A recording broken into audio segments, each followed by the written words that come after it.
அன்புள்ளம் கொண்ட அத்தனை அன்பு உள்ளங்களுக்கும் மோகனின் அன்பு வணக்கங்கள். நலமா இருக்கீங்களா நண்பர்களே?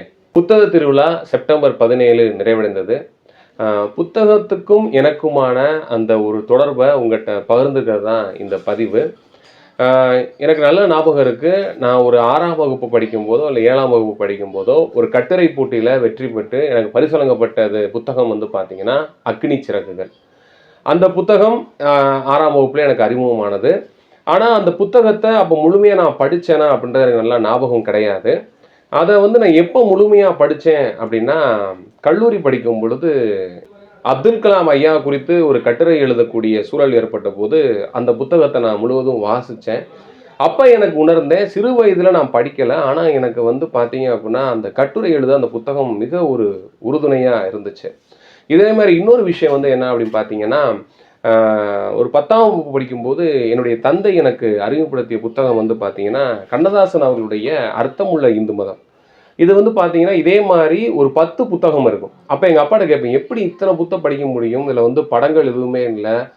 அது வந்து அந்த குழந்தை பருவம்னால, மாணவ பருவம்னால அந்த படங்கள் உள்ளதாக இருந்தால் எளிமையாக படிக்கலாம் அப்படின்ற ஒரு எண்ணம் அப்போயே வந்து எங்கள் வீட்டில் இருந்துச்சுன்னு அதை நான் படிக்கலை. ஆனால் இதை நான் எப்போ படித்தேன் அப்படின்னா, பணிக்கு போயிட்டு, அதாவது வேலைக்கு போயிட்டு ஒரு மாதிரி ஒரு வேலை பொழு, அப்புறம் மனச்சோர்வு அப்படின்னு இருக்கும் பொழுது இந்த புத்தகத்தை நான் எடுத்து வாசிக்க ஆரம்பித்தேன். ஒரு வாரத்தில் இந்த 10 புத்தகத்தை நான் வாசித்தேன். அந்த வாசிப்பு மன வலிகளுக்கும் மன வேதனைக்கும் மருந்தாக இருந்துச்சு அப்படின்றதான் உண்மையாக நான் உணர்ந்தது. கவியரசு கண்ணதாசன் அவர்களுடைய வார்த்தைகள் ஒவ்வொன்றுமே அவருடைய வாழ்க்கை அனுபவங்களை அப்படியே தத்ரூபமாக எழுதியிருப்பார். இந்த புத்தகம் திறந்து நான் படித்த முதல் பக்கத்தில் என்ன இருந்துச்சு அப்படின்னா, ஒருவன் எப்படியெல்லாம் வாழக்கூடாதோ அப்படியெல்லாம் நான் வாழ்ந்து விட்டேன், அதனால் ஒருவன் இப்படித்தான் வாழ வேண்டும் என்று சொல்லக்கூடிய அருகதை எனக்கு மட்டும்தான் இருக்குது அப்படின்னு அவர் எழுதியிருந்த அந்த நடை இருக்குது பார்த்தீங்களா? இப்படி ஒருத்தர் எழுத முடியும் அப்படின்னு சொல்லிட்டு நான் அதிகமாக அதை வாசிக்க ஆரம்பித்தேன். அதுக்கப்புறம் அவர் தொடர்ச்சியாக வந்து பார்த்தீங்க அப்படின்னா மனவாசம், அவருடைய சுயசரிதையான மனவாசம், வனவாசம் இதையெல்லாம் தொடர்ந்து வாசித்தேன். அப்புறம் வந்து பார்த்தீங்கன்னா என் நண்பன் எனக்கு அறிமுகப்படுத்திய புத்தகம் வந்து என்னென்னா கண்ணதாசன் அவர்களுடைய கடைசி பக்கம். இந்த புத்தகம் வந்து பார்த்தீங்கன்னா உண்மைக்குமே ஒவ்வொரு தலைப்பின் கீழே கொடுத்துருப்பாரு. அது ஒவ்வொன்றுமே அவருடைய வார்த்தையாக இருக்கட்டும், அதில் சிந்தனையாக இருக்கட்டும், நம்மளை புரட்டி போடக்கூடிய வகையில் இருக்கும். கவியரசு கண்ணதாசன் அவர்களுடைய வாக்கியங்கள், வார்த்தைகள். இப்போ இந்த குறிப்பாக அந்த பதிவு இப்போ போகிறதுக்கான காரணம் வந்து என்ன அப்படின்னா, சமீபத்தில் இப்போ நான் வாசித்த புத்தகம் வந்து பார்த்தீங்கன்னா சமஸ் அவர்கள் எழுதிய யாருடைய எலிகள் நாம் அப்படின்னு சொல்லக்கூடிய இந்த புத்தகம். இதில் சமஸ் அவர்கள் எழுதிய கட்டுரைகளை தேர்ந்தெடுத்து புத்தகமாக தொகுத்து கொடுத்துருக்காங்க. சமஸ் அவர்கள் எனக்கு எப்போ அறிமுகம் அப்படின்னு பார்த்தீங்கன்னா, தி இந்து தமிழ் நாளிதழ் வந்த பொழுது நடுப்பக்க கட்டுரை ஆசிரியராக இருந்தவர் சமஸ். அப்போ அந்த கட்டுரையெல்லாம் தேடி படிப்பேன். ஏன் அப்படின்னா, யாரும் பேச தயங்கக்கூடிய விஷயங்களை, யாரும் சொல்ல தயங்குற விஷயத்த, யாரும் வெளிப்படையாக பேச முடியாமல் இருக்கக்கூடிய விஷயத்தெல்லாம் சமசருடைய எழுத்துக்கள் வந்து ரொம்ப சிங்கத்துடைய கர்ஜனை மாதிரி நம்மகிட்ட ஒலிக்கும். அது வரைக்கும் நாங்கள் பார்த்துருந்த ஒரு பார்வை வந்து முற்றிலும் மாறுபட்டு சமசுடைய கட்டுரைகளை வாசித்த பிறகு இந்த தளத்திலிருந்தும் இந்த பிரச்சனையை அணுகலாம், இல்லை இந்த பிரச்சனைக்கு இன்னொரு முகமும் இருக்கு அப்படின்ற பல எண்ணத்தை நம்முடைய மனதுக்குள்ள சமசுடைய எழுத்துக்கள் வந்து ஆக்கிரமிக்கும்.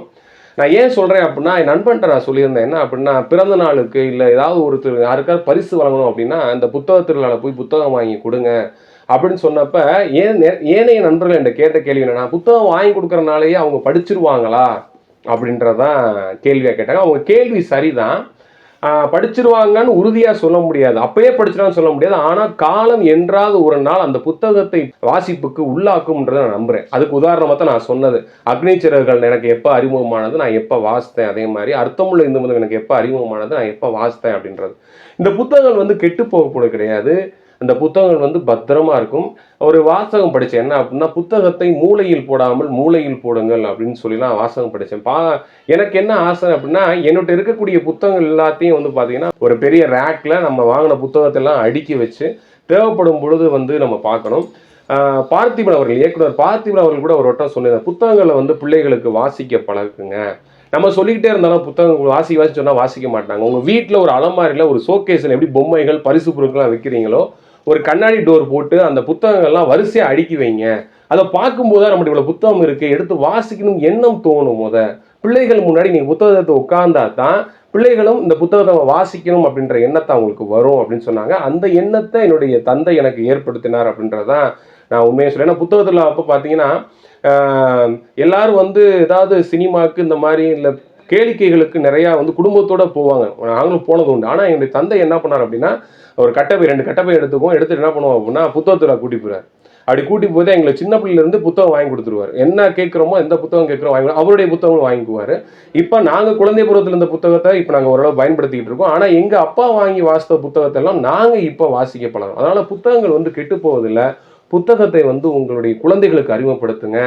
உங்களுடைய நண்பர்களுக்கு இல்லை யாருக்கும் ஒரு பிறந்தநாள் வருது, உங்கள் வீட்டில் குறிப்பாக சொல்கிறவங்க வீட்டில் யாருக்காவது பிறந்தநாள் பார்த்தீங்கன்னா எப்படி ஒரு 4 பேர் இருக்கீங்கன்னா வருஷத்தில் 4 பிறந்த நாட்கள் கொண்டாடிடுவோம். இப்போ 4 பேருக்கு ஒரு புத்தகம் பரிசு வழங்கணும் அப்படின்னு என்ன வந்துச்சுன்னா ஒரு வருஷத்துக்கு 4 புத்தகம் நம்ம கைக்கு இருக்கும். அந்த புத்தகங்கள் வந்து நம்மளை புத்துணர்ச்சியாக்கும்.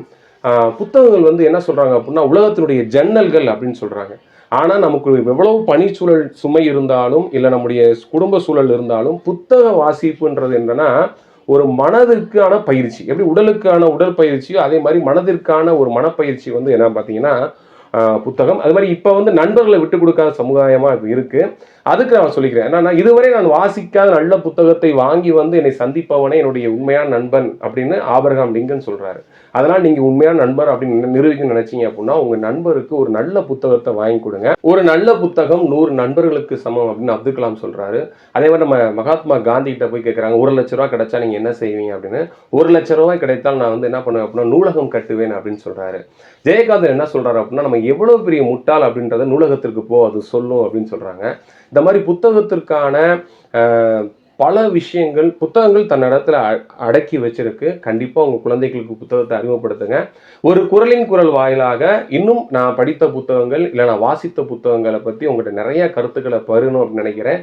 தொடர்ந்து ஆதரவு கொடுங்க. நன்றி நண்பர்களே.